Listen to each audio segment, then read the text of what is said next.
Ryan. Today, we are learning basketball with Charlie Cummings, player development junkie writer for Swish Theory, covers the Golden State Warriors for Warriors Invite, and does some pro and college consulting for Next Up BBall. He's written in-depth pieces like his Finding a Role series, digging into players where he targets guys that might not be stars, but they bring winning impact within their roles, like Trey Mann, who we might have to touch on a little bit later. Oh, yeah.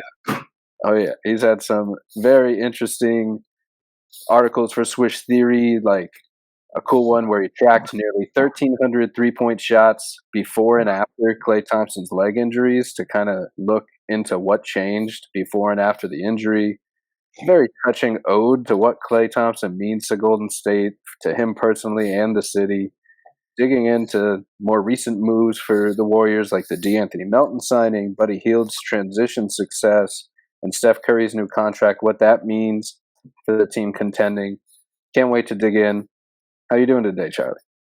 I'm doing great. Yeah, I'll get it out of the way early for the audio or watchers group. I apologize in advance for the dog cage match that is happening behind me for the entirety of this episode. So yeah, just learn to live with the ambient sounds of growling and aggressive sneezing and things of that nature, because it's a little glimpse into my life. But exactly. If you hear something in the background, it's one dog giving a haymaker to the other one, really winning the wrestling match, and the video viewers are in for a treat for this one.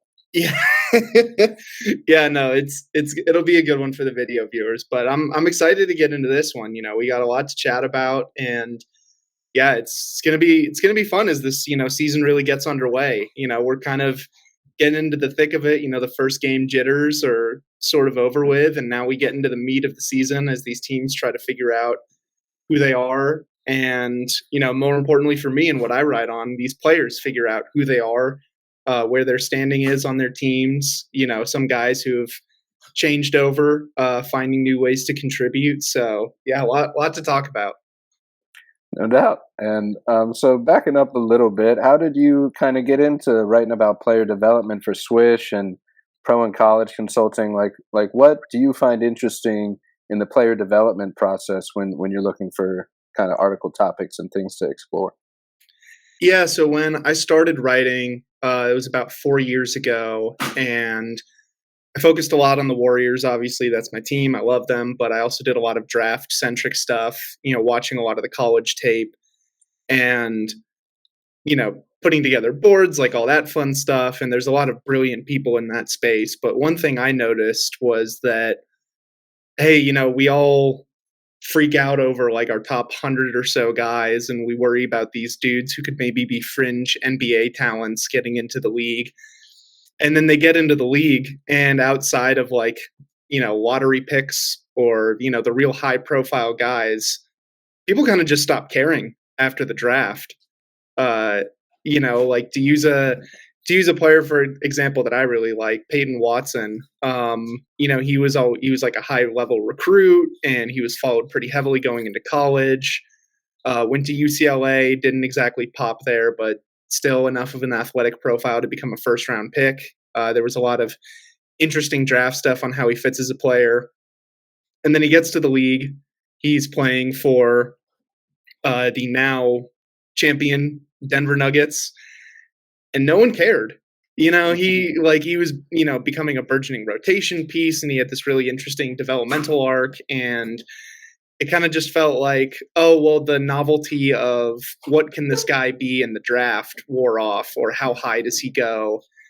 And I think that's what really got me interested in it, from the NBA perspective, is just, we talk about all the big time guys, like when you're looking at the recent picks, like everyone's going to talk about Paolo, they're going to talk about Chet, they're going to talk about Wemby, like all the top guys will get that focused. But what happens to the later guys who are just, carving out a role? Maybe they're not the big stars that you're going to see in the league on a night-to-night basis, but they're important pieces nonetheless. And I think you can learn a lot more about player development in the NBA and all of the different possible trees and avenues that guys can branch out into to find that place. You learn a lot more by looking at these guys as opposed to looking at the stars. So I think that's what really got me interested in this path. Sure thing. I mean, the way the draft kind of gets talked about, and I can totally see that, where everyone kind of gets caught up in the hype and caught up in the potential, and that classic Family Guy scene of the mystery box, and it can be anything. It could even be a boat when they could just choose the boat that's right Yeah. there. And I think when we've talked about it before, not to compare players to cars, it's obviously a metaphor, but it's like driving a car off a lot, the way that, once it just loses all the value of that sticker price as soon as you actually pick one and you drive it off the lot, and the car is just the car that it's always been, and it loses that appreciation. So, I mean, it is a funny way that they get covered, and kind of maybe has something to do with the hype of just the draft itself, and just the idea that like all these teams think that their answer is the 18-year-old that's about to get drafted, that is full of potential and raw, and has all these skills that are going to be developed, and like almost too much hype gets put on these guys' shoulders at time, where like maybe they're just a basketball player, not a franchise savior every single time you make a draft selection, and that they Yeah. should kind of be appreciated just for what they can already do and bring to the table. And speaking of Peyton Watson, I mean, he just had a mean game-winning block, or a game-saving block, I suppose, against Shea in the recent matchup, Thunder versus the Warriors. That was a killer matchup. Russell Westbrook was talking, of course, as he does after a huge game, like 29, 6-6 or something like that, saying like they got the best team in the league, or in the West at least. So, that'll be fun to see develop. And Peyton's a mean defender, a versatile defender. I think he definitely obviously fits on that team, and they could use some shooters, but like he's good at what he does. So it's a cool type of role guy to kind of embrace and explore his fit. And speaking of finding a role, we're kind of going to be expanding on your idea, your premise here with Swish Theory a little bit, where we've already been doing some live streams on playback, where a few of us all have picked about 5 different guys around the league who we all think could have like that Derek White type of breakout jump, where we're trying to find the right role guy who fits perfectly and who brings real winning impact to their situations, who might not get discussed like the rest of the stars around the league. So, be on the lookout for some articles coming out from Swish in that sense. And then also check out, our live playback streams, normally on Wednesdays, but we bounce around whenever we can and just jump in to check out some teams. So excited to keep exploring on what is obviously a great concept that you kicked off. Yeah, it is a pretty surreal moment, because especially as a basketball writer, I think one thing that has really dominated my thinking is, well, I'm just a guy with a laptop. Why should anyone care what I have to say? And, seeing the kind of minds that we have at Swish Theory respond to that, seeing people outside of Swish Theory respond to that series, and to have people like you, have people like Lucas, like really be into that, like basketball minds that I consider to be extremely well developed. You guys are both very smart, and all of the people who stop. You, but yeah, no, it is a very cool and validating moment to see something that I thought would be, like, this is kind of fun and maybe people like it, and like, yeah, to see that kind of reaction to it is very cool. And I think it's a great way too for, fans to get, used to like other teams in the league, because I think most fans you see, they watch one team, or they have a few players that they really like, but those guys are normally stars. So, for me, it's a fun way to increase exposure to these different teams, because, I've got a Warriors guy that I've picked, and the Nuggets are, also kind of a hot watch. Like, everyone's always kind of interested in watching Jokic, but some of these other guys, I'm like, if I can bring some people into watching more Hornets basketball or Blazers basketball or Washington Wizards, like, this is all good with me, because the goal at the end of the day is for people to learn. Like, if I'm if I'm writing and nobody comes away with it with like a good takeaway or feels, if they get through my article and they didn't feel like they learned anything more about basketball, or at least about the specific player I'm trying to cover, then it was a failure. So, that kind of stays in my core principles on how I try to write. Hey, well, I appreciate the praise. You're too kind, and Lucas, I'm sure, does as well. Swish is lucky to have you. You do some incredible in-depth writing and think pieces, especially on the Warriors, and these, exactly right. Like that's the whole point of this podcast is to kind of make learning basketball fun and entertaining. Kind of be an ambassador of the sport, just to get people interested for the right reasons, as other reasons like gambling take a rise as well that bring in more casual fans. Like, let's get them to care more about the players as humans and what they bring to the table, not just their box score stats at the end of the day, that for people that aren't even watching the games. I mean, let's appreciate the sport for the mastery, the chess game that it is, and then the incredible talent and rare combination of players that actually make it to this level, and how hard that really can be. And, jumping into one of your Finding a Role series, Tre Mann, just a walking bucket.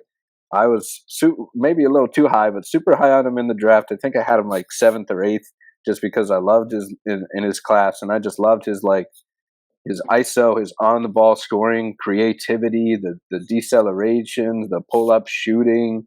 And he kind of got lost in the Thunder's rotation a little bit with all that talent there. I don't know if he had like the biggest or best of opportunities, even being on a good team, to really show what he can do.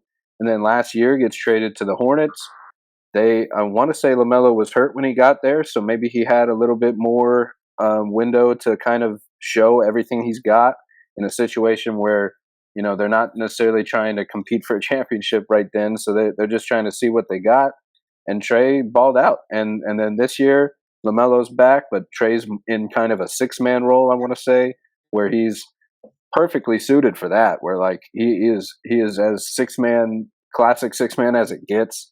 He has some pretty interesting stats with obviously the box score stats, like efficient. I don't have them in front of me, but I can grab them in a second. But like he scores 1 point per possession on the last 4 seconds of shot clocks in the 80th percentile. Like he's that guy where it's like, we need a bucket. We don't have time to run a play. Please, Tre, save us. And so far he's been doing it. And he's, pretty good all around offensive scorer, and also a little bit of a creator. He's a good pick and roll ball handler, spot up shooter, ISO guy, scoring about roughly 1 point per possession, respectively, in those, give or take, between the 60th and 75th percentiles. He rates 82nd percentile on catch and shoot attempts, 1.4 points per shot, and 70th percentile on pull-up attempts, 1.0 points per shot. We're still relatively small volume. This is only about 20 catch and shoots, 30 pull-ups. We're only 8 or 9 or 10 games into the season. But like at a certain point, this is going to be maybe who he is. It's not obviously shooting is as volatile as it gets, and we'll probably need like a 3-year sample to really see what he is as a 3-point shooter. But like he's showing not just on the stats, but on the court, just incredible shot making ability, incredible handles, body control, just weaving in and out through the paint, finishing at the rim. So like what really stood out to you about Tre Mann to want to write about him and in this Finding a Role series, and how good do you think he can end up being? Yeah, so I I had to take a look at myself and look at going into this season. I had 8 different guys I wrote about in this series last year, and I had other guys that I had watched the tape on, but couldn't quite get articles out. Figured I'd save them for this year. And one theme really stood out to me and was like, wow, I really like defensive wings that are really struggling to find themselves on offense. So yeah, I kind of had to change. Sorry, it's getting very loud back there. But we got a real WWE takedown going on. Yeah, no, yeah, come for the analysis, stay for the expert wrestling moves between these two. But Yeah, I think what stood out to me was, okay, I've found a lot of guys who are getting drafted into the teams that they're still on. So they sort of have this more regular developmental pattern. A lot of them were more, wing type guys, defense first. So I thought, okay, not only do I need to explore more on the guard creators in this league, but I also want to explore someone who saw a massive shift in their role just by changing teams. Because the point you said with LaMelo, Trey was buried deep in the Thunder rotation. He showed some things, but mostly he was an off-ball type guy.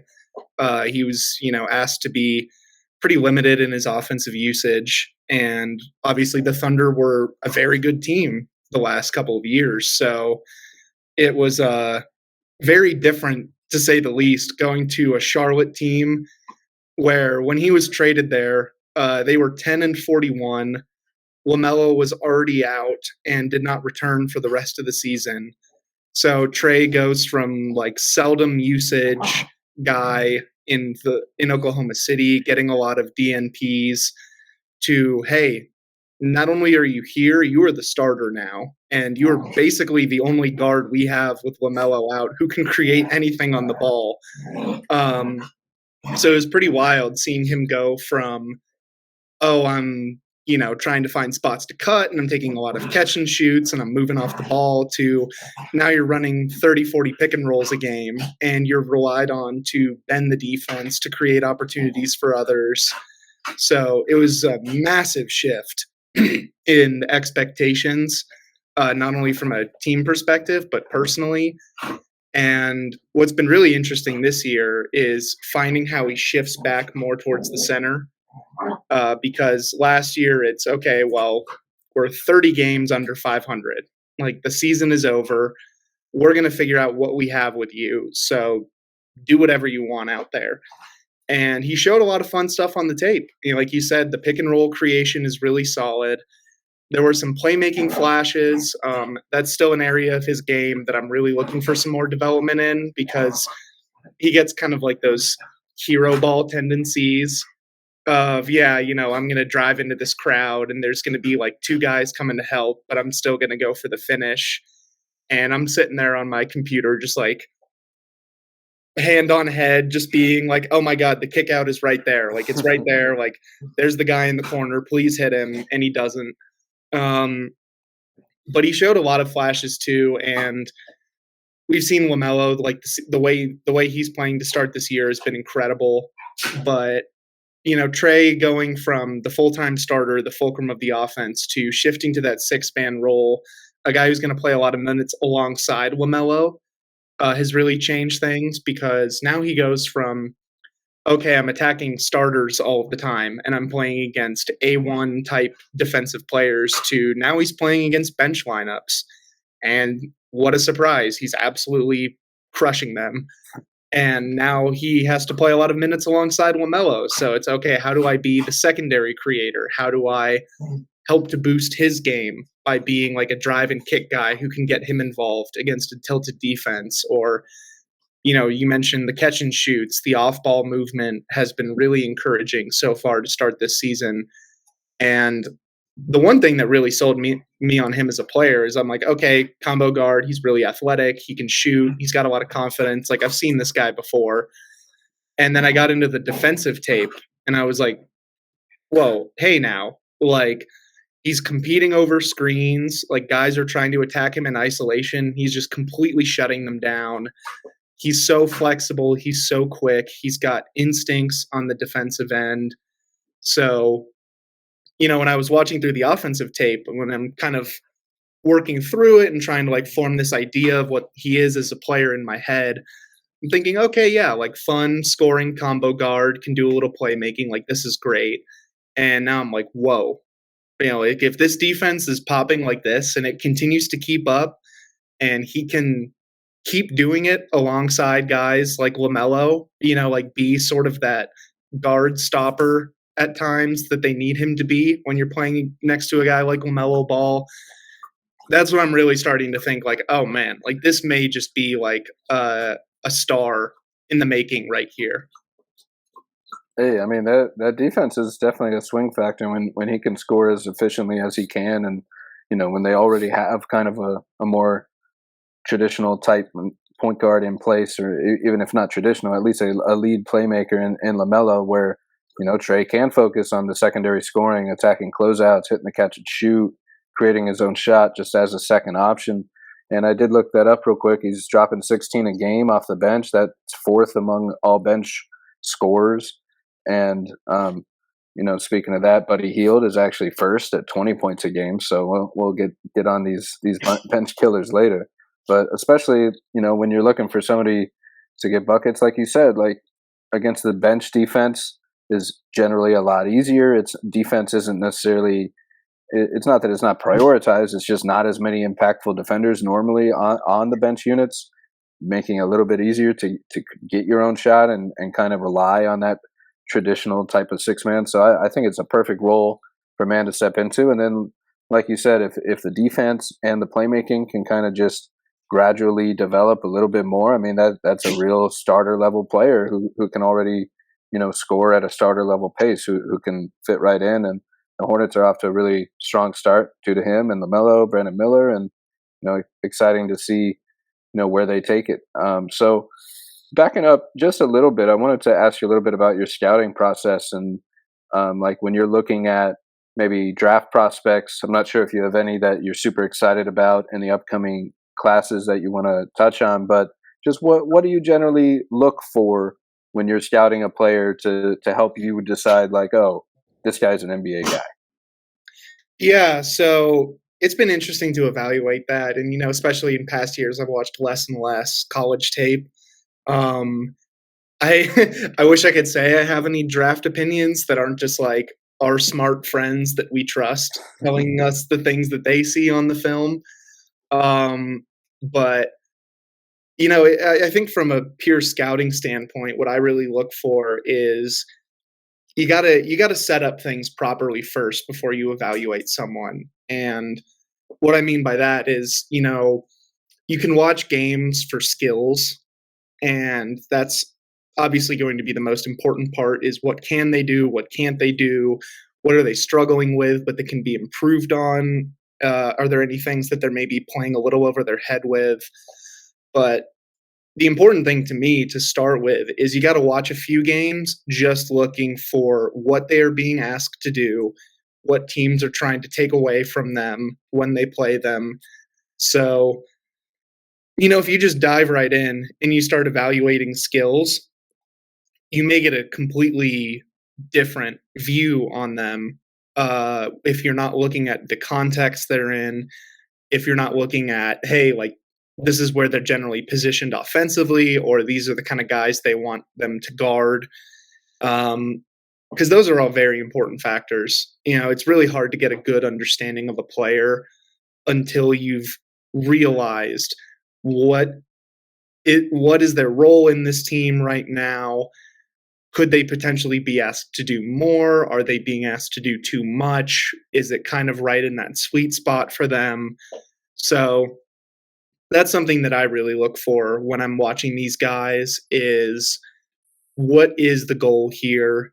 What is the vision for them as a player? To use one guy as an example that I've been watching a lot of tape on and that I'll be writing about this season is Tumani Kamara on the Portland Trail Blazers. When you watch the tape offensively, you'd be like, oh, okay, well, this is like corner guy. This is, maybe above the break, catch and shoot guy. He's being asked to space. He's being asked to cut. Maybe he screens now and then. Like just a very typical off-ball wing that teams don't really treat as a scoring threat. So the offense is pretty vanilla as far as things go. But then you look at the defense and you're like, wait, in the same game, he's picking up Kevin Durant and Devin Booker as a primary assignment. Like he's taking on Shai Gilgeous-Alexander. He's being asked to switch all over the place and guard a variety of different options. And then when he's off the ball, it's like, oh, okay, this is like a priority weak side helper. He's got a lot of length. He's very athletic. So they see him as a major contributor off the ball in Portland. So he's a guy where you can learn a lot about him as a player by what his own team perceives him as. Because even as a rookie, they were just like, hey, you may be one of our best athletes. You've got all this length. You've got really good defensive technique. Going back to him at Dayton, like defense was his calling card. I'm pretty sure that he was like the conference defensive player of the year in his draft year. So he had that reputation. And then he comes into Portland and they're like, we are throwing you out there. Like, we are not going to put limits on you defensively. We are going to give you the toughest assignments and we're going to see how you respond. So I think guys like him are really important for learning how, not only how does his own coaching staff treat him and try to deploy him, but how does he affect the game against his opponents and how do they try to cover him or try to, especially go away from them? Because, one thing I've noticed in his sophomore year, if he's on an island against a good scorer, unless there's a screen coming, they just don't go at him. There are like year two already, and they're like, all right, I may be Shea Gilgeous-Alexander, but that man scares me. So unless I'm getting a good screen, I am not going at him because it's probably not going to go super well for me. So yeah, I think evaluating context is an important part of it. And you mentioned too earlier with how I go about watching my film. It may be a little more extreme than most, because I feel like, if you're going about things right from a process standpoint, you can get what you need to out of watching a few games, or, maybe you're bouncing around to different games and you're watching for one specific guy and then you tune into another. I just watch everything. That's just what I have to do for my process. I watch every single game of all the players I'm following. I have 13 different guys that I've been tracking for this year, and I am about 2 games away from being fully caught up on those, which I think has totaled to something like 70, 75 games so far. So, I think it's about being comprehensive for me too. Like, I want to see everything that's out there because, if I leave some games off my watching schedule, maybe there's something interesting that I'm missing, or maybe there's one specific way they're trying to attack a matchup against a certain team that really stands out. And I think that's been a very important part of my process is I don't leave any gaps. I'm going to learn from the right people. I'm going to try to understand this team on a more fundamental level, and then I'm going to watch everything. I'm guessing you got 2 side streams going on right now, just games streaming at all times while we're talking. I mean, that's the only way you can keep up. The pause button is on. Like it's ready to go. It's ready to go. When I'm focused, I'm focused. Get off here. There's not several tabs waiting on the other side of my screen. Oh man, they're just ready. Trey Mann's game from last night, 50 clips ready to go if not already. But I hear you. I mean, that's some definitely impressive defensive instincts and capability for him. And then I definitely totally agree that when you're scouting guys, like the role, the situation, the context, the opportunity, all of that is just a lot of things are out of their control, but all of it's super kind of important to understand with kind of instead of just going off their production in the box score, because you have to know kind of what their usage is, what their role is, what they're being asked to do. What are they being asked to be, a number one defender or a number one creator? How much shooting do they have around them? Are there injuries involved around them? Like maybe schemes that the coaches at a certain program traditionally will use. Maybe they're being forced to fit into an outdated scheme that doesn't really show off everything they can do. And like, in terms of my scouting process, I've probably made the mistake of maybe early on overrating the small sample size of college and thinking that a guy like, if that's the ultimate place to prove it, to be worth making it to that leap in the NBA, kind of undervaluing the full development process that goes on back all the way through high school, where when you really zoom out, every game is just one data point, and there's only 30 or so college games. but there might be 100 high school games where these guys are playing against the same level of peers that they're going to play in college, and if anything, probably a little closer to their actual age group as they're developing through that track, versus college where you can get kind of a much wider sample of like 4-year seniors that are more experienced and might be a little more traditional, big, bulky guys that aren't necessarily going to make it to the next level, but are going to dominate that level because they've been around so long and bring certain strengths that still work in just traditional old basketball. So, trying to understand as much information and data points that you can about a guy really helps to kind of understand their development and maybe see like, oh, Julian Strother was maybe allowed to do a little more as a scorer at one point developing, and then maybe he was asked to be more of an off-ball shooter guy in college, and now he's on Denver where like he might have to revert to his old traits or something like that, where like they might need a more of a scoring punch, so they got to see if he can do that. And it's just a one random example there, but just the idea that development matters and that all of these other context clues can kind of help you determine what a guy has shown he is good at throughout his whole career versus what are just kind of flashes in the pan of like, oh, that was a nice move, but can he do that every night, or was that just kind of a one-off, like a good matchup, a sample? And sometimes those little flashes kind of get hyped up as a guy's potential when it's not really their true form and their true self. So, context is everything, like you're saying. Yeah, I think that was part of it too, where I sort of realized when watching these guys through college, a lot of scouting is you got to try to make a mountain out of a molehill with that sample size. Yeah. It's not much to go on. And, we've seen it time and time again, like guys get pigeonholed into certain roles in college because, the goal for most coaches there is how do we maximize this team right now?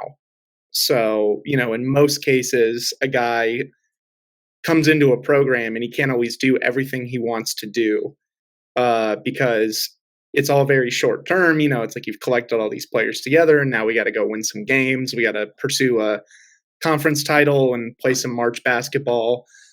And it's very different in how they approach that compared to when you get into the league. And it's now, okay, we've made an investment in you, but we've made a long-term investment in how you fit into this team. When you like a lot of the guys that I look at where, looking at Peyton Watson and Julian Strother, when they're brought in, two very different players, like both wings with some size, but Julian leans offensive. He had a lot of years at a very successful program. He's a little older. You feel like you can rely on some more bankable tools.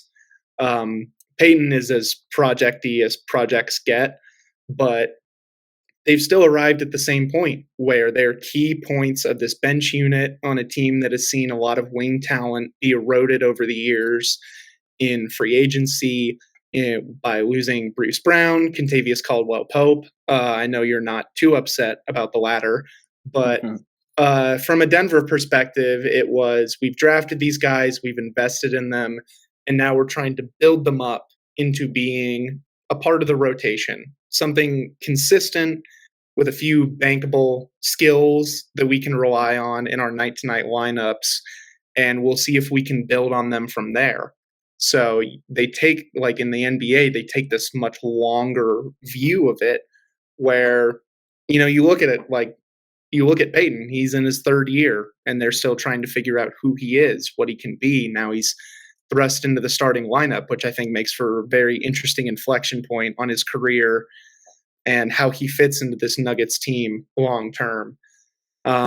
Looking at some of the other guys that I've covered, like Aaron Nesmith was sort of a scrap heap pickup for the Pacers. I still remembered that that trade happened and Boston sent him to Indiana, and Bleacher Report, I think it was, tweeted out the meme of like SpongeBob holding like the paperclip and some string, and they're like, "This is what the Celtics gave up for Malcolm Brogdon." And here we are, less than 2 years later, and guess who's a way more valuable rotation piece than Malcolm Brogdon is? It is Aaron Nesmith. Guys, they need these different chances. They need different ways to find themselves in the league because, Nesmith was clearly buried in Boston. Now he's found himself to be a very important starter and one of the most important cogs, if not the most important cog in their defense. They've got this rambling, gambling style. Of we're just going to maximize as many steals and blocks as we can. We're going to make hard rotations and just try to absolutely gamify defense. And they brought in a guy whose entire ethos was I hustle, I fly around, I'm extremely athletic, and I want to compete defensively. And it worked brilliantly for both sides. So there's just so many different paths you can get to. And, there's the other side of that coin as well. One guy I looked at last year was Marcus Sasser, bench guard for the Pistons. We saw with the struggles that Jaden Ivey had and that Cade had, they didn't really have a whole lot of veteran depth. So Sasser was kind of doing some interesting things as a bench guard for them. As a defender, he's a really good shooter. He's got a good mid-range game. And then they just bring in a ton of veterans, and now he's garbage time guy. So, that doesn't mean you give up on these players entirely because maybe the Pistons find that these veterans work really well and they keep this rolling and they think they have a good thing. And then Sasser finds himself getting traded or leaving in free agency to somewhere else. And maybe he finds another team that values that skill set, that's willing to give him those developmental minutes to where he can figure out what he is as a player. So I think just going back to that point of, when you're trying to find a role, I said the thing, in the league, there's a million different ways you can do it. There's if it's not working for you, there's 29 other teams out there that may have interest in what you're doing as a player that may be able to let you shine a little bit more and benefit their team. So, there's a lot of different ways to get there. And it's really interesting evaluating how these guys evolve over time, but especially how they attack new opportunities when they end up somewhere new. Right, and there's no way to hide in the NBA. Everyone's watching every game. No matter what you're playing for or how many wins your team has, the Mavs were seeing what Gafford was up to and PJ Washington were up to on some other situations, and realize, hey, these are tough big defenders that can bring a little bit of juice to what we already do as play finishers. They can be role guys, and what we kind of need, a little toughness in the front court to play off the creation of Kyrie and Luka, where they realize, hey, that can work for us, and they become, play out. PJ Washington practically is the big X factor that lead his shooting, helps lead them all the way to the finals. And same could be said about guys this year. Maybe Nick Claxton has that type of trade this year where he's just a really impact defender for the Nets, and maybe someone sees that and says, this guy could really help us be a winning team. And on some of those guys, Sasser had some incredible shooting metrics before he was just as a prospect, and then he started doing some things for Detroit, and they seem to be having a little bit more of a win now mandate, a little less of let's see, let's just throw all the young guys out there and see if anyone fits together. Now it's more of all right, we have Ivy and Cade in hand. We have a few more young guys that we know we want to see what they can do, but we got to have some sort of actual framework for them to succeed with shooters and maybe veterans that know a little bit more about that NBA day-to-day life routine, from Tobias Harris to Tim Hardaway Jr., who kind of played a similar role also off Luka, where he thrived as a catch and shoot guy. Just surround creators with shooters, and maybe you actually have a respectable offense that resembles a normal NBA team on a night-to-night basis. And now there's maybe a little more competition for Sasser. If they still value him, then they could evolve the G League to develop some more on-ball reps as a primary guy.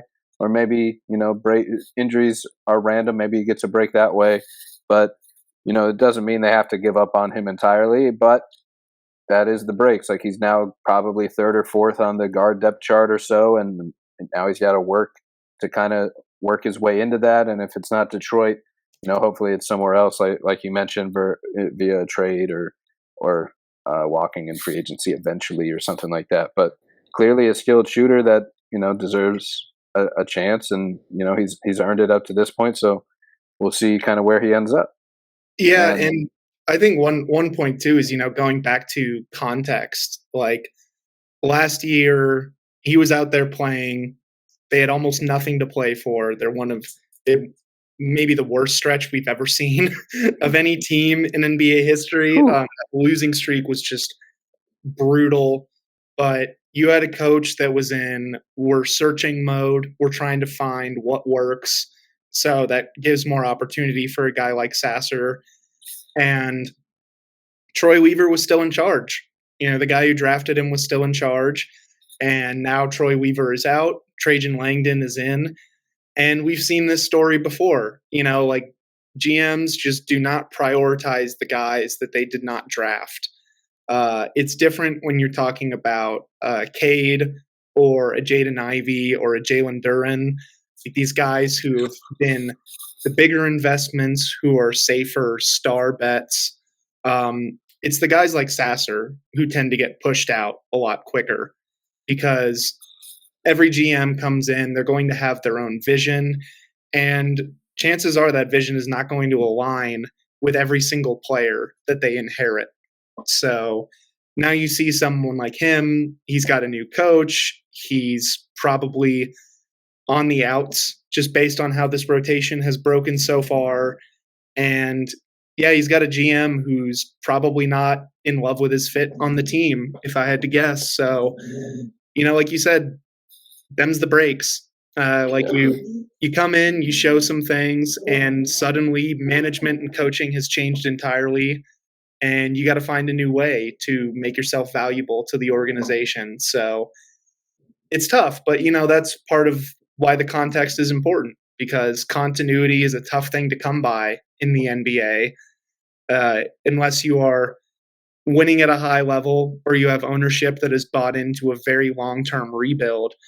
Chances are, your coach and your GM are probably going to change at some point in your tenure with a team. So it's hard to find that consistency, and how the players respond to those changing circumstances is always something I keep an eye out for.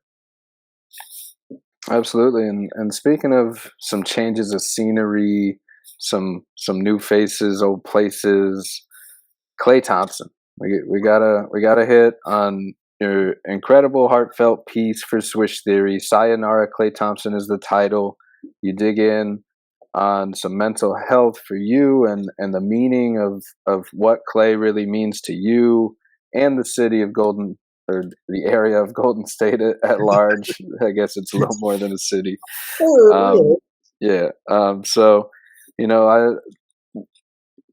you just dig into like how he's this lovable, aloof guy who, was driving his boat to the arena for his game day commute. He's a funny guy without trying to be funny. And also an incredible all-time, obviously a Warriors legend. All these all-time moments with 37 points in a quarter, 60 points in 29 minutes.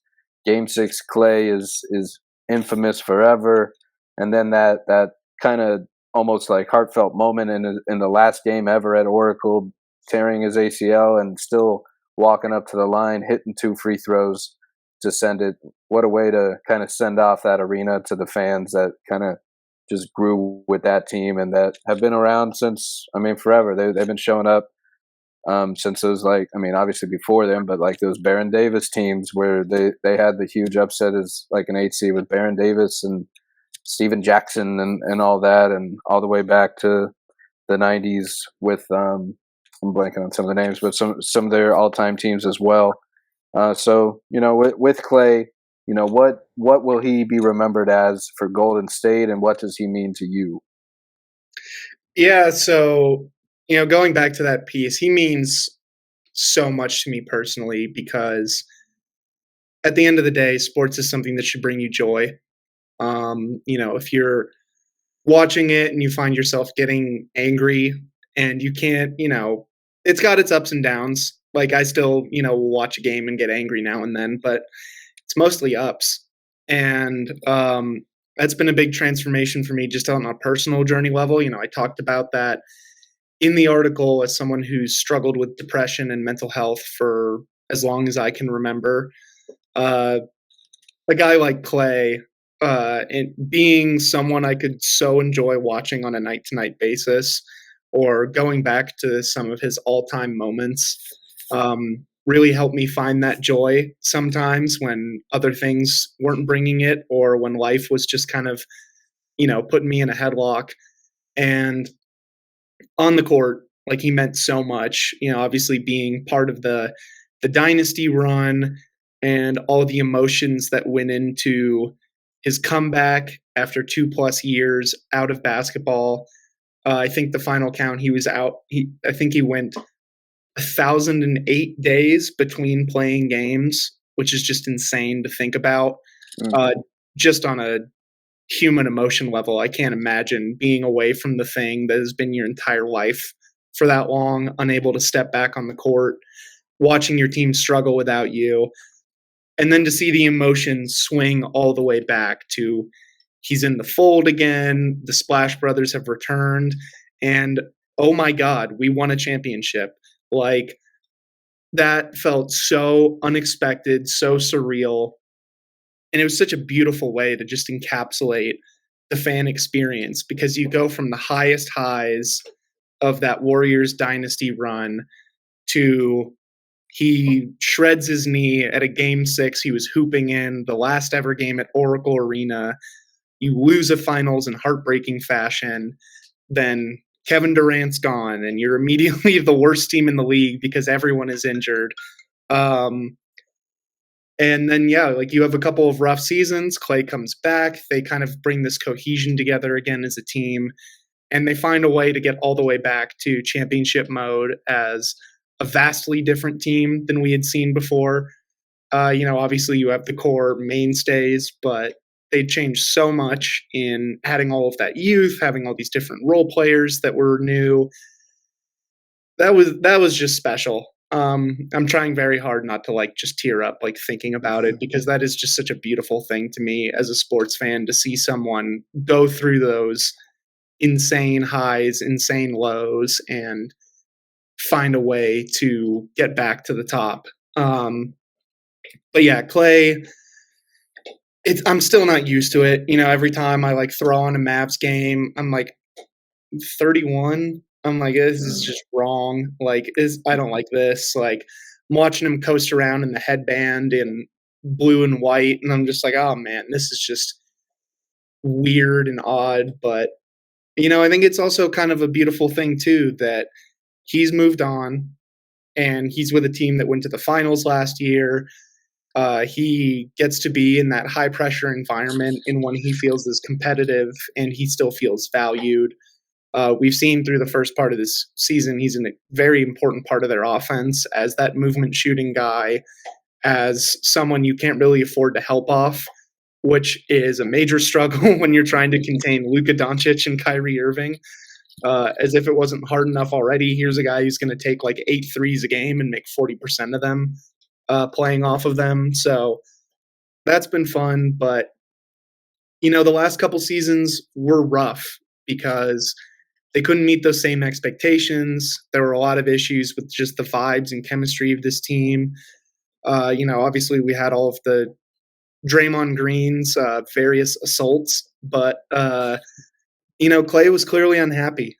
All the reports, it just sounds like whatever went wrong there, he was not happy with how he was being used as a player. I think how he was being viewed by the fans was kind of grating on him as well. And he goes elsewhere. He gets what he wants. And the Warriors bring in a whole bunch of new players to supplement what they lost from having Klay walk out the door. And now they're 7-1. They're riding off the high of beating this Boston Celtics team at TD Garden. Buddy Hield has been crushing it, and I'm sure we're going to talk more about him in a bit, but Hield's been amazing. Kyle Anderson has been great, and it just feels like the joy is back in that team. So it does make it very bittersweet to see my personal favorite basketball player of all time go elsewhere and then have us be better for it. That part definitely hurts, but that shouldn't diminish the memories you hold as a fan. I think it's just such a short term and lame way to look at it. For we see all these Warriors people posting all the Klay games, and he had one offer in the preseason, and everyone's like, look at this, and I'm like, he gave everything to this team when he was out there. He gave both of his legs. And like you said, he walked out, he made those free throws with a blown ACL, because that's the kind of competitor he is. His personality was everything, just so endearing off the court in this very strange, aloof way. I think you said it best, where he's the funniest guy who it's never occurred to him to really try to be funny. Just his natural way of going about things is hilarious. Where most guys, they're rehabbing from these injuries, they're gonna kind of be down in the dumps or whatever, and Klay's like, I'm gonna get really into boating, and then I'm just gonna walk around the redwood forests, clearly stoned, throwing rocks at trees, just what a personality. And that's what I'm gonna miss the most. But from a fan, just getting back to that fan perspective, if you are willing to throw out the 10 years that Klay Thompson gave to this team, the 4 championships he helped deliver, all of those core memories that I'll never forget as a basketball fan, if you want to throw that out over a couple rough seasons and, a tough breakup, then I don't think you deserved him. I'm sorry. You can't sit there and ride through all the highs and enjoy all the successes he brings, and then watch him from afar on another team and harp on every bad performance, or be like, oh, look, well, Buddy Hield shooting the cover off the ball, so we didn't need you anyways. Don't let the door hit you on the way out. And that's just not the way I go about rooting for sports. I treasure all of these guys for even their minor contributions. Not pictured in the camera, but you can't see my snake in the other room, who is named Zaza Pachulia. I'm about this. I will love all of these guys who have made positive contributions to this team, and few can say that they did more for a single franchise than Klay Thompson did for the Warriors. So, yeah, sticks forever. I love Klay. I always will. I'm rooting for him, obviously, except when we play them. But wishing him all the success in the world. And I just can't say enough how important he's been to me as a basketball consumer, as someone who looks to sports to find that joy in life. Few people in sports have ever given me more joy than Klay Thompson. Hey, well, I appreciate you writing that piece and sharing all that. Obviously, whether it's healthy or not that our mental health can be tied to sports is beyond me. But at the end of the day, that just shows that we care. We're invested. That we're not just here to bet on a team to win. We're invested in the guys as people, as humans, as players, as development. And yeah, I mean, if fans are expecting, I don't know, immortality or something from guys, that's just not.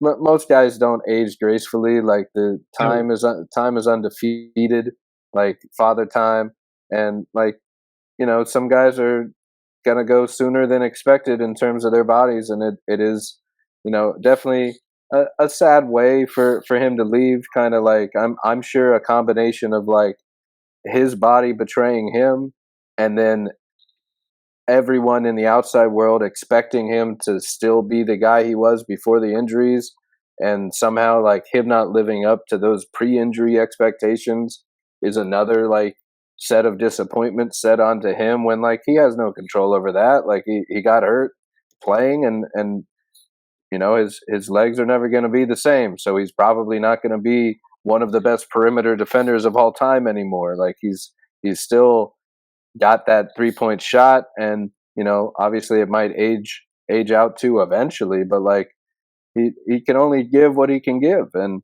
Yep. that obviously that is going to create some beef with the front office that's trying to be forward looking and not get caught up in overpaying for what they've done in the past versus Klay is a legend in Golden State. He expects to be taken care of, to be like he wants to retire there just like Steph and Draymond do as guys that are with the same team. That's super rare to do.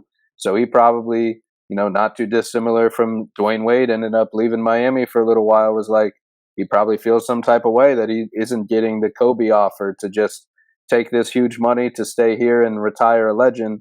And I'm sure it's complicated because Steph is still kind of in his prime, and probably has a little longer window to actually like contend as the top guy. And that creates a little bit of confusion and maybe discontent among the locker room, the players, the staff, and where everyone's just not quite on the same page of how to honor this guy while also trying to pay him fairly and build a roster that can compete for a championship as soon as tomorrow. And it stinks that it kind of ends that way, but you like you said, you got to honor what he did for the franchise. I mean, we're talking about maybe the greatest team of all time and their first championship before they became another greatest team of all time by adding Kevin Durant.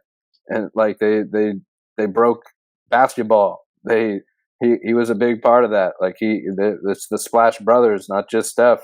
Like Steph is obviously like one of one. His impact on the game is, it's hard to write the story of the game without bringing him up, and the way he changed it with pull-up shooting and guards, kind of like copying him as seeing like, oh, I can affect the game this way. Now coaches are wanting guys to pull up if they can do it, instead of basically telling them to pass first as point guards. And Steph had a lot to do with that, but that's also possible because of how good he was with Klay together and the sets they would run together, and both of them being such relocation monsters, just being able to, constantly rotate off the ball and using that off ball shooting gravity around, Draymond hunting from the top, and both kind of like, the ultimate Warriors play to me is a Steph Draymond pick and roll to the short roll. He kicks it out to Iguodala, and Iguodala finds Klay for the connecting wide open three, because once Steph drew two on the ball to start with, Klay ends up open about three passes later. And it's just unguardable. And that was before they added KD and became truly unguardable. And speaking of KD, I was happy to hear that snake was not named after him. It was No, no. named Zaza, because that would have been a little anti of all these nice points that were being made. So just happy to hear it's just Zaza. What a great name for a snake. And what I have to follow up. What's it like having a pet snake named Zaza? Well, confusing for many. It is. It did sort of become a bit amongst my friends out here in Denver, where a few of us who live around here. One of my buddies, he got a gecko. He's a huge jazz fan, and was struggling to come up with a name for it. Not only was he a big jazz fan, and he loved Joe Ingles. So I was like, hey, well, Jingles. Like, Done Jingles is a deal. pretty good name. Jingles the gecko. Exactly. So he goes with Jingles. He and I, like, we go to a reptile convention at one point, and they had this very funny looking little snake, like at this pet rescue. And I was like, yeah, well, that sounds like fun. And I was like, well, now obviously I have to name it after a Warriors role player. So we were throwing around some names, and then I thought about Zaza, and I was like, oh, that's a great name. Like, that's just perfect for him. Yeah, no KD slander on the snake. I still love KD, build the statue, all that, retire the jersey, do what you got to do. And then, yeah, this has led to now we have another friend who got a very, very large snake, whose full legal name is Contavious Caldwell Rope. All which right. I thought you would That's a nice one. appreciate. That's a nice one.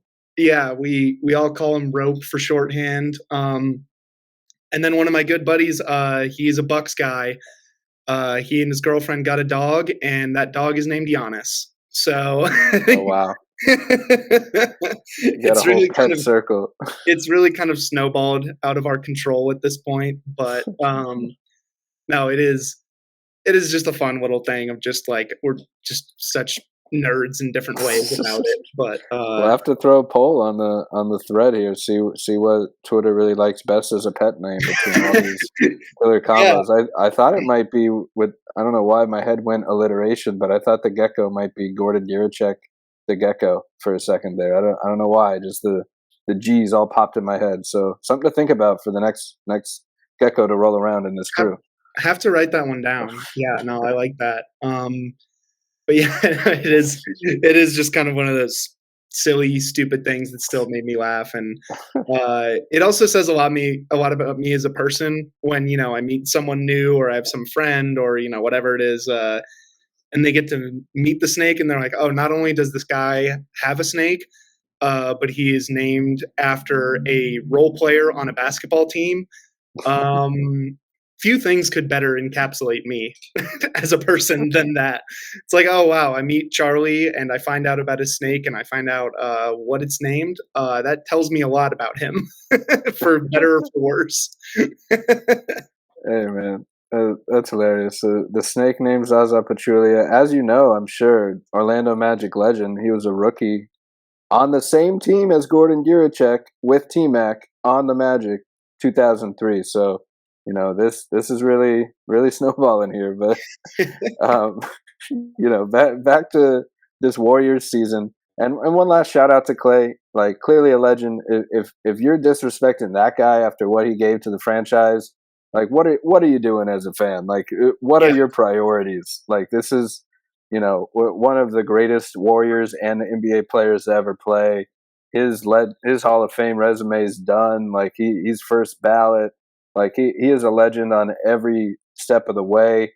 And like other than Steph, like he's in a toss up with Draymond as like maybe your best player ever. So like what are you doing here, fans? And obviously the name I was blanking on earlier for some reason are all these Chris Mullin teams with Donnie Nelson and all that. So those are obviously some like great teams as well back in the day. And you could probably go even farther back and find some legends, but you got to respect Klay. Put some respect on his name, folks. So now transitioning to this year, as you touched on, Buddy Hield was brought in. I kind of joked with Matt Issa on an earlier pod how the Warriors kind of like tried to do a little Moneyball version of like if we can't pay Klay, let's recreate him on the aggregate with a little bit of DeAnthony Melton's defense, even though he's lost to injury pretty early this year, and Buddy Hield's 3-point shooting. You mentioned Kyle Anderson bringing a little bit of that slow-mo playmaking, hopefully in the point forward way, like not Andre Iguodala, but just filling a similar type of connector type role where they want to keep the ball moving to get the best shot for the team. But focusing on Buddy, like you wrote about him on his transition prowess. He's been unreal to start the season. We mentioned he's 20 points a game off the bench. He's first in the league in scoring off the bench. His overall scoring rate, 1.3 points per possession, rates 95th percentile on nearly double the volume of anyone in front of him with 16 possessions a game. Transition, like you mentioned, and wrote a whole article about to dig into a little bit here, 1.8 points per possession on 5 transition possessions per game, 97th percentile. Only 5 players in the league are more efficient in transition so far. He's just been on an absolute tear, 59% on catch and shoot threes. His 1.7 points per shot on those 46 catch and shoot attempts rates in the 97th percentile. Again, nearly twice the volume of anyone that efficient. He's doing it off screens, 1.2 points per possession, doing it on spot ups, 1.3 points per possession. So what's going on with the Buddy Hield renaissance? Are they just, plugging him into all the same sets that they used to run with Steph and Klay and kind of keep him rotating? Or are they trying to, maybe like you touched on in the article, are they just playing faster and Buddy is just on a tear in transition? Is that really what the difference has been? Yeah, so some of it, from a schematic standpoint, it is very interesting because he has been pretty plug and play for the pet sets that they would run for Klay. Off the ball, they're going to try to run him off those staggered double drag type screens to get him going. You see a lot of just the real easy pin in or pin down type screens with Kevon Looney. That's been a major rotation realignment that's helped Buddy a lot. Is now TJD runs with the starters, and he's a very good decision maker. I don't want to, sound like I'm talking down on him because he's very good at what he does, but he doesn't have the polish as a screener yet that Kevon Looney has. Very few do. And Kevon and Buddy have been an incredible pairing off the bench because Kevon just knows so well how to take those angles, how to get his shooters open as best he can. And those quick actions that they do in early offense have been really important, where it's, okay, we're setting up for a pick and roll on one wing, but on the other wing, you have Kevon trying to pin in for Buddy. So if he gets free, we get a good shot right from the start. But yeah, there have been the other sets too, where, they're doing their like you're seeing a little pin in right there. Like that's kind of their bread and butter. And you're seeing like the corner exit screens too, which have been massive. Just sort of set him up going into the corner to play off pick and roll, or their ram screens where you see a down screen player coming from the wing down into the corner to try to get that open three look. So that's a lot of the Klay Thompson stuff you see that Buddy has been doing, which I think is really, really crucial to this Warriors team. But on that note too, like things have changed a lot for the Warriors schematically because this defense is just so, so good. I went like going into this season, it sounded like a hot take, but I was like, this is a top 5 defensive unit in my opinion. And they have been that so far, which I think is huge. And one of the things with Buddy that's massive is there's really no alignment that they can create, no lineup they can run out where Buddy is anything other than the worst defender on the floor. He's never been a defensive stalwart by any stretch of the imagination, but it really speaks to the other personnel they've built up, with Melton in the fold, with TJD coming into his own, with Kyle Anderson being that really smart defensive connective piece as a 4. So a lot of what you see that's led to this Warriors success is they have trust in their rotations now. They're willing to fly around, they're willing to gamble, they're willing to close out hard because they trust what's behind them. And, we've seen it like teams are shooting really poorly against them because they're forcing tough shots or they're running them off the line and letting those rotations do their thing. And that's been big for Buddy because it feels very similar to last year in Indiana where, we were talking a little bit about that with Aaron Nesmith. Like they were all proponents of just gambling on the ball, but that wasn't because they had an infrastructure they could trust. It was the exact opposite reason. It was that they had very little defensive infrastructure. So they're like, okay, well, we're just going to try to get as many steals and blocks as we can, and we'll live with the results based on that. And now Buddy in Golden State is being allowed to do that same level of gambling where he's going in for steals. He's digging really hard off the perimeter. He's rotating over, trying to block shots or getting involved on his rear contests, trying to deflect balls. And that works even better now because if he gambles and he loses, he's got guys behind him who can cover for him. He's got Kyle Anderson. He's got Kevon Looney. He's got Draymond Green when he's playing with the starters. So it really has sort of maximized him defensively because now he can go in and he can juice that transition game. He can start it off and he can be a killer out there. He's so good at running into the corners, but he's also really good on the leak outs, and he's a pretty underrated finisher. Like he can go into someone's body and find a way to get the right layup angle. So it's been very interesting to watch. I've had every single person who's looking at this and they're like, oh, well, great. You got 8 games of Buddy Hield. Surely this won't come back to bite you. Like no team has ever gotten tired of Buddy Hield before. And yes, those are all valid points. Like, he's not going to keep shooting 50% from three the entire year. There's going to be some rough stretches, but I'm a process guy. Like, if the process is sound, the results will always be better. And if the process for Buddy is I'm going to take risks defensively, that's how I'm going to be an asset on that end of the floor. And I won't hesitate to shoot. I have guys who can free me on these screens. There are going to be other pressure points that allow me to get free off the ball. So I think what the Warriors have built is very conducive to getting the most that they can out of Buddy Hield. And he's responded in kind with a ton of effort.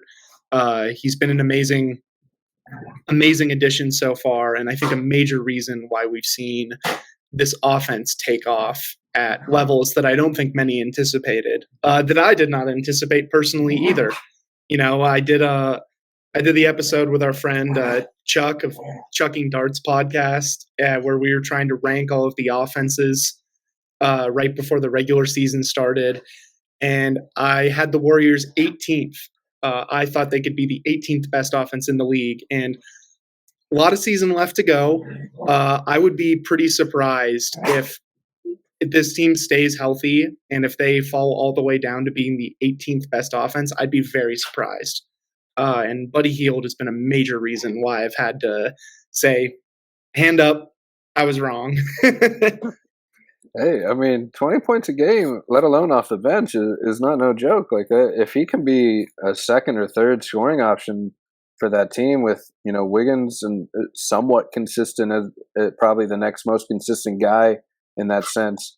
I mean, there's no reason not to think. Like I think Buddy obviously just slides right into like a perfect role for him, where like he gets to play off Steph's gravity, he gets to bring his own gravity, and it's in the scheme of a context where these guys are already used to playing with off-ball shooting gravity guys. Like Draymond is looking for snipers constantly, and all these sets already rely on three-point snipers running around screens, and Steph and Klay relocating for years, and now Buddy like basically cosplaying as a Splash Brother, like a role he was born to be. So, I think he's just a perfect fit for that offense. And yeah, like you said, like the shooting is volatile. It probably won't stay that hot the whole season. But these are like, by 3-point volume, Buddy Hield is one of the greatest 3-point shooters to ever play already. And now he gets a chance in a system that seems to really accentuate what he does. Built like everyone shoots threes, but not every offense is built around finding off-ball relocating catch and shoot threes constantly.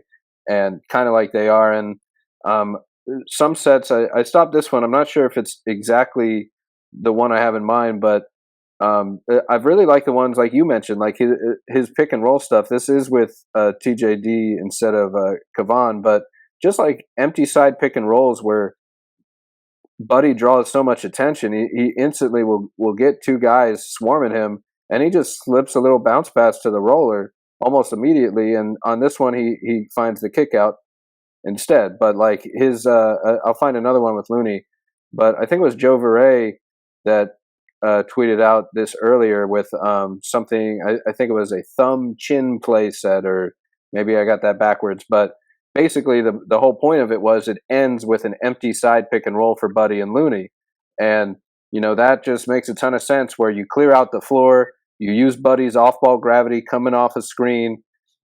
If the defense reacts to him, just like every time Steph draws two, it's just a quick pass to the roller for an easy bucket.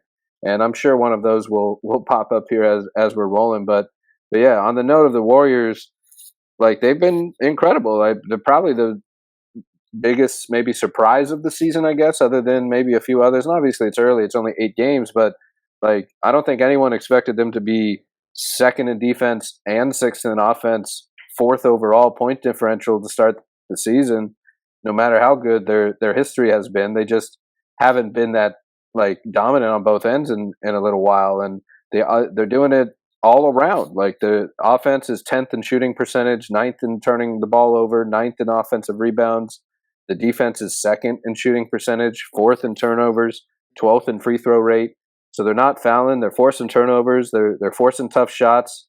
Like you said, they have they're a really good collection, incredible defenders, versatile big wings. Like obviously Kuminga and Wiggins out there. I really like TJD's versatility. I know he's still pretty young, but he brings a lot of front court versatility.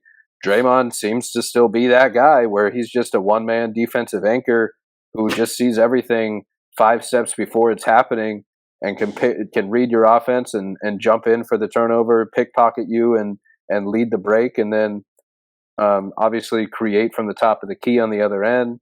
And Steph is even rated pretty well defensively, where his EPM is obviously from the offense, but he ranks 7th in overall EPM among all players, 4.6. And obviously, 4.4 offensive EPM means most of that is coming from the offensive side, but he's still positive on defense. Like he hasn't been a negative worst player in the league defender that sometimes he gets billed as. Like he's been above average on defense while being absolutely nuclear on offense. And he's a one-of-a-kind scorer. Draymond's a one-of-a-kind defender. And when you fill that rotation with versatile defenders and some play finishers like Looney, and now kind of add in Buddy Hield's elite three-point shooting as one more outlet with shooting gravity, I mean, you can see how they're doing their best to kind of recreate the Warriors system of seasons past.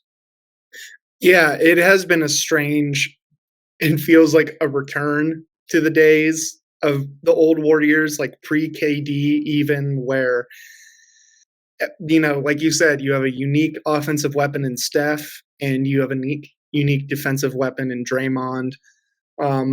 Very different players at this point in their career, obviously. This isn't the baby-faced assassin anymore. This is a much grizzled, older assassin. But the effect is still the same. Teams are going to treat him with all due care. They're like, that is not the guy who's going to beat us tonight. We're going to make everyone else beat us. And they have guys like Buddy Hield who are obviously saying, okay, I'll beat you. That's fine by me.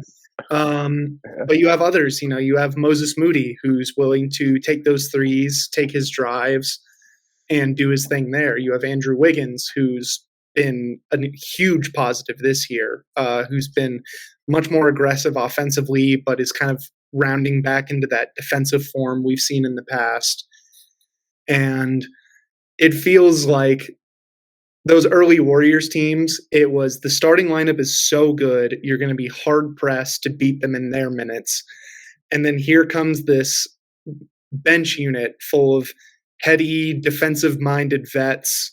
Obviously a little different now that you have Kuminga sprinkled in there as part of the bench unit, but it's like, okay, well, the starting lineup is going to be a whirlwind, and good luck dealing with that. And then here comes this bench unit to just grind you down, slow down the pace. They're not going to give up too many leads because they're so sound defensively, but they're getting good looks in the half court as well. It's been a lot of fun seeing how they manage, like having Brandon Pajemski there as, sort of your primary offensive threat for the bench guys, your primary handler.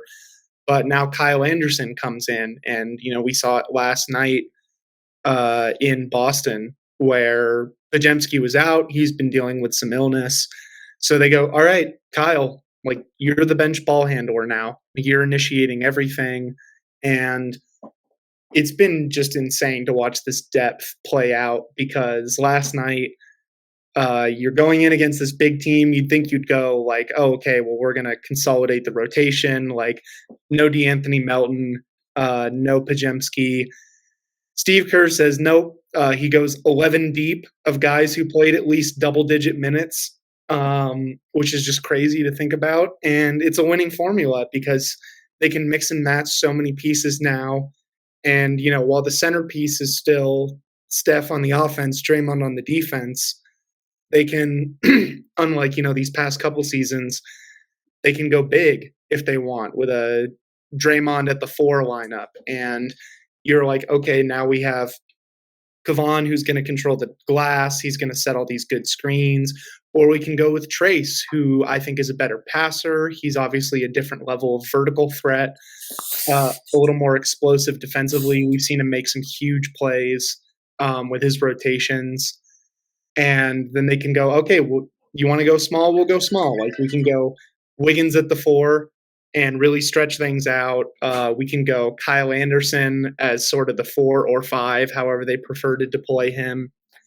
They can make it things work with the young guys. They can go just full length and athleticism lineups. Like we saw it to start the year where opening night they go Steph, Wiggins, Kuminga, Draymond, TJD, and I'm like, whoa! Like this is ambitious. Like this is a pretty crazy deployment. And a lot of it didn't work because they couldn't really trust the rotations of Jonathan Kuminga, but just the different ways that they can attack you and beat you. And they have all of these players that they trust to deploy out there.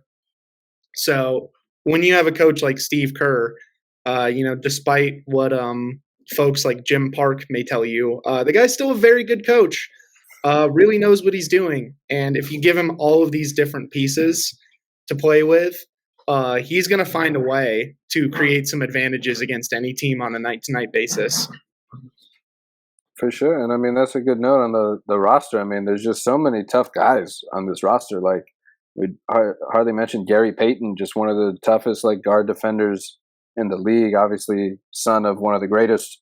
But like GP ain't no joke. He went to Portland and came back. Like he's a legit point of attack defender. And when you bring him off the bench, you bring Kevon Looney off the bench. You got D Melt when he's healthy. You got Moses Moody, Tracy Jackson Davis, Kuminga, some young versatility on the wing, and TJD playing at the 5 some too.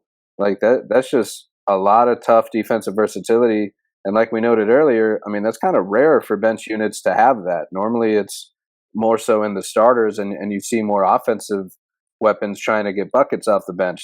This is just like, we know our offense with Steph and going down the line, like we're just going to bring in tough defenders with some versatility around them and, try to outshoot you with threes and then get stops on the other direction. And I mean, they've been returning to their old form so far. I mean, they're forcing a lot of turnovers, a lot of tough shots, and rank like super high, as we mentioned, for a reason. And Steph is still Steph somehow, some way. Like he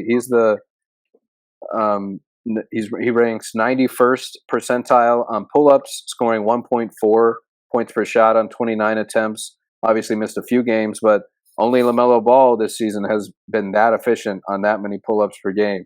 He's shooting 72nd percentile on catch and shoots, 1.3 points per shot, and in the 74th percentile running pick and rolls, 1.0 points per possession. So we're seeing a little bit more on-ball Steph. You still got the off-ball relocation Steph, and he's just somehow still just a nuclear offensive talent, like as valuable as any player to any team that's out there. A fun fact as well, when Coach Kerr has time to run an ATO, Steph has been the most efficient scorer in the entire league, ranking number 1 in points per possession after a timeout. And a secondary fun fact is that his brother Seth rates second in that category. So maybe it's a little, Curry secret, along with their shooting stroke of when the offense has a little time to run like a sneaky set to get somebody open, they're going to be able to get Steph a good look. And even last night, something as simple as like, I think I don't know if it has a special name, but just running back-to-back pick and rolls on 2 different directions, where Steph runs a pick and roll to the right with, I want to say, Wiggins. He draws Tatum on the switch, and Drew is starting to fall back to switch onto Wiggins. And then instantly Draymond hits the other shoulder to run another pick and roll the other way. So Tatum's now running into Draymond. Al Horford stuck in the paint, not switching on anyone, and kind of telling Drew to get back out there. Like, just let's just do a double switch. Y'all stay on the perimeter. But that half a second of confusion is all Steph needs to rise and fire for the pull-up dagger, and he just does it as well as anyone. And here's another, back to Buddy for a second, another little set where they bring Buddy off the screen this time and wide open. I mean, if the defense attacks him, he has Kevon Looney for the role, but no one's even, I mean, Fred goes over the screen. I think that's Sengun, just not even leaving the paint, just Yeah. playing drop defense. I mean, he's like, yeah, buddy, go ahead and shoot it. Like, all right, well, he missed that one, but I mean, just easy way to get wide open looks for Buddy.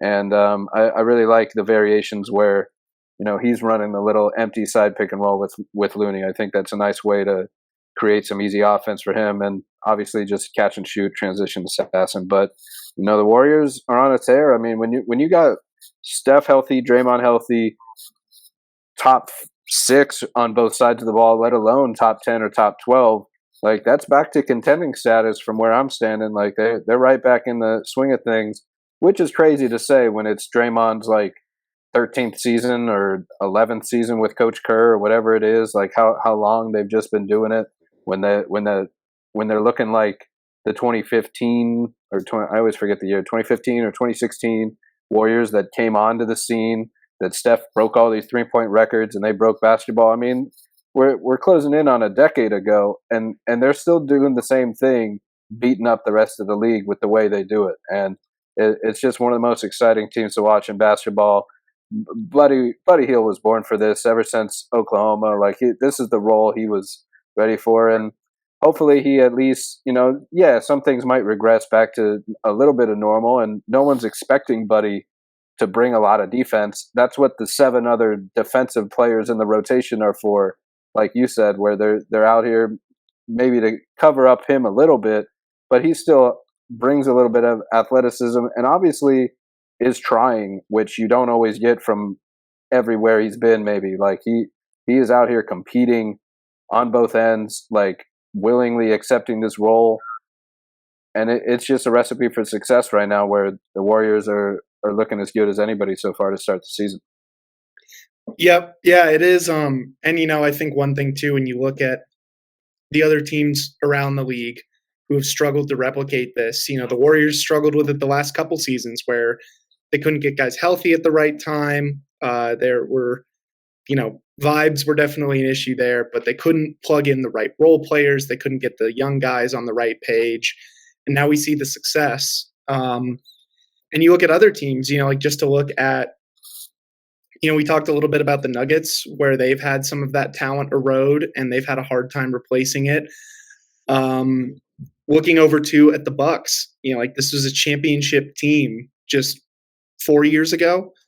And now they've had some health problems and guys have gotten a little older. They haven't been able to find the right role players. The youth hasn't developed. And this is just what you get. Like now those guys are getting older. You don't have ways to supplement them. You don't have the right pieces to play alongside them to maximize their skills. So it makes things a lot more difficult. And it is wild, that Draymond is, I think, 34, 35. Steph's going to turn 37 this year, which is crazy, in his 16th season. So, yeah, like you have to hit all of these acquisitions to maximize their last few good years. Like you said earlier, Father Time's undefeated. Like at some point, Steph's just not going to have the legs for it anymore. Draymond's not going to have the legs for it. It's going to happen.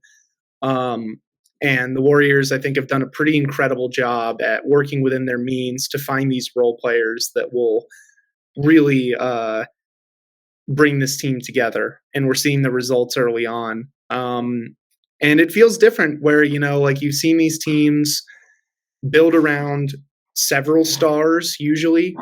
Like typically I think everyone focuses on the number 3. Like you got to have at least 3 stars to really catapult you to that kind of level. We saw it from the Celtics last year where you could argue like, okay, yeah, you have Tatum and Jaylen Brown and Kristaps who are all stars in their own right, but then you have star role players. You have borderline all-stars like Drew Holiday, who's been an all-star before. You have Derek White, who certainly made a case for making that game. You have Al Horford, who's always been incredibly good at what he does. So I think, it's so weird to look at this team and see 2 guys whose combined age is like 70, and then a bunch of role players and some youth guys who are still trying to figure out where their place is in the league. If you saw all that on paper, you wouldn't think that this is a team that's 7-1 and by all metrics looking like one of the better teams in this league. But here we are. There's a lot of different ways to get there, and the Warriors are winning through depth. They're winning through organization defensively. And yeah, it goes back to the offense. Steph is still the killer. He's still as hard to guard as any player in the league from a schematic standpoint. And it's been a lot of fun, and it's going to induce a lot of groans, I think, from opposing teams' fans throughout the year, where it's like, really, like, after, last season with the way things ended against Sacramento, Klay having that offer, like, everyone got to have their little fun day of, like, ding dong, the witch is dead. Like, they're finally done. Like, we can rest easy. It's a new era for the league. And the Warriors said, I ain't heard no bell. Like, I ain't hear no bell. It's not over for us. We're still in this. So I'm really looking forward to that. Not only as a fan, but I'd be lying if I said it wouldn't be a little satisfying to watch this team be way more successful than everyone expected and really bum some people out to be like, oh my God, I thought we were done with these guys. And here they come again. It's just not over till Steph hangs it up, it seems like. You would think Draymond would be the one maybe to lose a step somewhere, but he's still reading, and that mind isn't going to go anytime soon. So as long as he can walk and breathe, he's going to bring that feel to the table. And I'm knocking on wood here. Steph stays healthy this time around, and we get a full season, full run with the head of the snake intact. And I thought we might end it on one more play here. Here's finally a little Buddy Hield example via crowdscout.net, where you can kind of break down individual plays for games and players. So a little ATO, but try to get a little space for Buddy Hield to work his shooting gravity. So he sets a screen baseline to draw a quick switch and maybe a little misdirection. Then he gets another screen where he pops out for three. And the moment he sees that the guy guarding the roll man is covering him and his guy is fighting over the screen, it becomes a real easy little slip, bounce pass to the roller or it wasn't a bounce pass, but a little shuttle pass to the roller, Tracy Jackson Davis, for a very wide open dunk. So he draws two, Rollman's open, nothing stopping him. And they've been running sets like that where, like, all game. And that just one little variation where seems like easy offense to use Buddy shooting gravity in a little bit different way that he hasn't always been as a passer, as a pick and roll creator, whether that might have been more of a handoff or a pick and roll. They kind of go hand in hand sometimes, but that either way, when he has the shooting gravity to pull two on the ball and there's a roller hitting the basket, somebody's going to be open. It's either him or the roller. So, it's pretty lethal way. But hey, I appreciate you hopping on the. Sorry. No, and a little bit more on that play too. Like, that's one of the cool things I always love is when he does his ATOs. The guy you always have to look for first and foremost is the inbounder, especially on the baseline sets. So I'm sure, if the Pelicans are reading the scouting report, they're seeing Lindy Waters as the inbounder get that back screen from Buddy. And they're like, oh, well, the pass is going to go up top and then it's going to go right back into Lindy. But he sets that back screen. Lindy just floats away from the basket. And now you're running through it. You're like, oh God, like, he's going to the corner. Like, we've got the screen. Like, both defenders jump. Lindy's already drifted away to bring the help out of the paint. And suddenly, TJD has a short roll. He's just got to catch and rise for the dunk. And it's too late because, that's an important part of building up those sets is the layers of deception and the various options you got to go through. So, if they fail to cover the inbound guy, I'm sure Kyle Anderson, being the sort of trigger man from the point, would read it and find Lindy on that pass. And he's like, all right, it's not there. I'm hitting Buddy. And Buddy's got the wherewithal to see, oh, I've drawn two to the ball, like one quick pass, and we've got a bucket out of this. So it's just beautiful hoops, man. This is the kind of stuff I love seeing. It's just the best. No doubt. It's another example of the ATOs as well with Steve Kerr seemingly, just going into his bag, using different sets to, and like you said, you got to keep an eye on the inbounder. So, like, playing off that as a distraction, as a misdirection, forcing that early switch to the inbounder, thinking you got your bases covered, and then, oh no, we got. There's two more switches coming. There's two more guys we got to guard. Is just easy money for the offense on this one. And this was I mentioned crowdscout.net.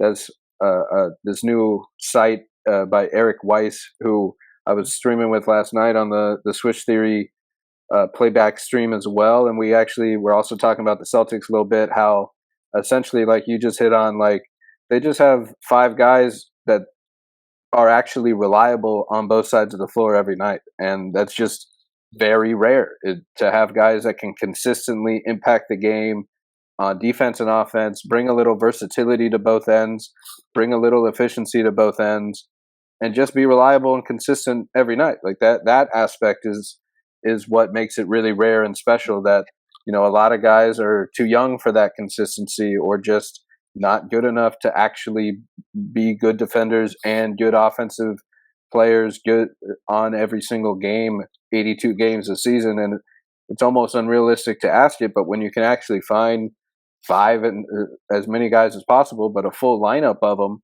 where they can basically switch 1 through 5 for the most part, and kind of cover up each other's weaknesses a little bit, where you're not asking any one to do the entire scoring load or be the entire defensive anchor. You get to maximize their usage, maximize their effort, and kind of actually get the most out of their energy instead of overextending them every single night. So it's cool to see. Check out the Swish Theory playback streams. We'll be on there. Charlie, Lucas, Eric, and probably a whole rotating cast of Swish Theory guys. So you got to check us out there. And you can find Charlie's work on Swish Theory as well. You got to hit him up. And, you know, I appreciate you taking the time today, Charlie. It was fun talking Warriors hoop and Klay Thompson. Yeah, I was super excited to get to do this. It's a lot of fun always getting to chat with you. And yeah, we'll be back on the streams, catching games from around the league all year, which is going to be a ton of fun. I'm sure we'll be bringing in a lot of people outside of Swish too. We got a lot of smart friends, thankfully. So, you know, we can bring them in, talk hoops with them. But this has been a great time, man. And, you know, like you said, you can always check me out on the swishtheory.com. We'll have some new stuff coming out later this week. But also at Claytheist11, I'm posting clips on Warriors, on all the players I've been following throughout the league this year. So come give it a look if you feel like learning a little bit of hoops. Absolutely. And, you know, rude of me, I never asked, what are these dogs' names in the background? We got to see them go at it, just brawl. The viewers are going to be begging for the names here. Oh, yeah. Well, we got Sophie right here. This is my good girl. Had her for about a year now, and this is her friend Trooper, who's been staying with us for a few days. So all right. Anytime he gets to come over and hang out with us, it turns into full WWE all the time in my apartment, which makes for very entertaining stuff. As someone who works from home. I dig the names. I was half expecting like Steph and Klay to just be the names of the dogs in the background to roll with the rest of the squad, but some nice names. They join. I recorded with Mark Schindler recently, and he had Moose pop in the background, his dog. So it's always nice to get a little hot take, hear what their thoughts are on, you know, the Warriors season, but especially yours more seriously. Appreciate the time. It's been a lot of fun talking hoops. You got to check Charlie out at Claytheist11, I believe it was, online, and, you know, follow him for all the Warriors deep dives the rest of the way. Yes, sir. Thanks again for having me. You know it. Have a good one. Peace.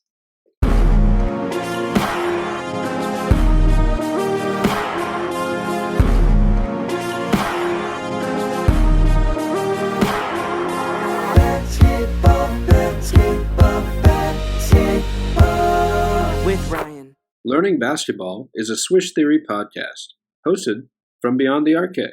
Hey, that's me. You can find my work on Twitter, YouTube, Substack, and check out the team's website, theswishtheory.com.